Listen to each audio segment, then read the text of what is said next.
እንዴት ናችሁ? ሁሉ ሰላም? ዛሬ እስኪ አንድ ነገር ላጫውታችሁ። ምን አሰብኩኝ? ስለ ህይወት ዝም ብዬ ሳስብ በተደጋጋሚ ሁል ጊዜ አንድ የሚሰማኝ ስሜት አለና ሁል ጊዜ የሆነ ነገር የጎደለ ይመስለኛል። ሁል ጊዜ የሆነ ነገር ያመለጠኝ፣ የሆነ ነገር የተሳሳትኩ፣ የሆነ ነገር የጎደለኝ፣ የሆነ መስራት ሲገባኝ ያልሰራሁት፣ ማድረግ ሲገባኝ ያላደረኩት ነገር ያለ ይመስለኛል። በቃ ተኝቼም እየሰራውም ወክ እያደረኩም በማንኛውም ሰዓት እንደዛ አይነት ስሜቶች ይሰሙኛል በተደጋጋሚ እና ምን አሰብኩ? ይህ ስሜት ዛሬ ትላንት የጀመረ አይደለም። በቃ በህይወታችን ስንኖር ከአስራዎቹ ጀምሮ፣ ከሀያዎቹ መጀመሪያ፣ ከሰላሳዎቹ አጋማሽ፣ ዛሬም 40 ገብተን ያ ስሜት አለ። የሆነ ሙሉ ያለ መሆን፣ የሆነ የጥርጣሬ፣ የሆነ ስጋት የተላበሰ ሁሉ ደህና ሆኖ ሁሉ ሰላም ሆኖ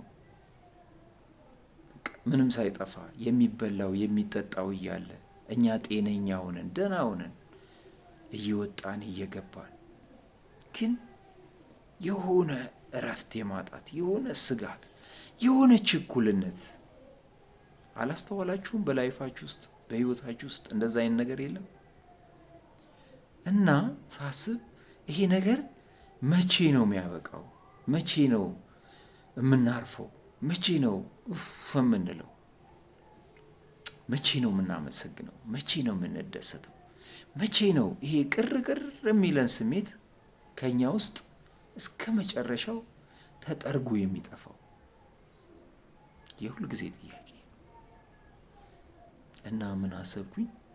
በቃ ዛሬ የተሰጠንን ቀን ካላመሰገንን፣ ዛሬ የተሰጠንን ቀን በጸጋ እንደተቀበልን እንደተጨመረልን እድሜ፣ ዛሬ የተሰጠንን ነገር ደስ ብሎን አመስገን ካልኖርንበት ነገ አይሆንም። ይሄ እሳቤ የሚመነጨው ምናልባት ድል ነገ ይመጣል፣ ሰላም ነገ ይመጣል፣ ነገ ይሞላል ከሚለው አስተሳሰብ ይመስለኛል። እና እናንተ ምን ታስባላችሁ? ምን ይሰማችኋል? አይታችኋል? ነገ ያለ አይመስለኝም። ዛሬ የተሰጠንን ቀን ካላጣጣም ነው፣ ዛሬ ካላረፍንበት፣ ዛሬ ካልተደሰትን፣ ዛሬ ካላመሰገንን ለሁሉ ነገር ነገን የምንጠብቅ ከሆነ ይቺ ቅሬታ የምትጠፋ አይመስለኝም። ቅር እንዳለን እንደሰጋን፣ የሆነ ነገር የጎደለን እንደመሰለን፣ እንደተጠራጠርን፣ እንደሰጋን፣ እንደፈራን ኖረን እንደፈራን ልንሞት በጣም የሚያስተዛዝብ ነገር ነው። ስለዚህ ቤተሰቦች የተሰጠንን ዛሬ እንጠቀምበት። የተሰጠንን ዛሬ እናመስግን። ለምንወዳቸው ዛሬ ፍቅራችንን እንግለጽላቸው። ያስቀየምናቸውን ዛሬ ይቅርታ እንጠይቅ። ነገ ሊኖርም ላይኖርም ይችላል።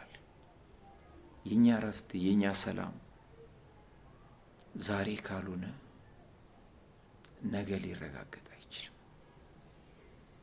ሰላማችሁ ይብዛ።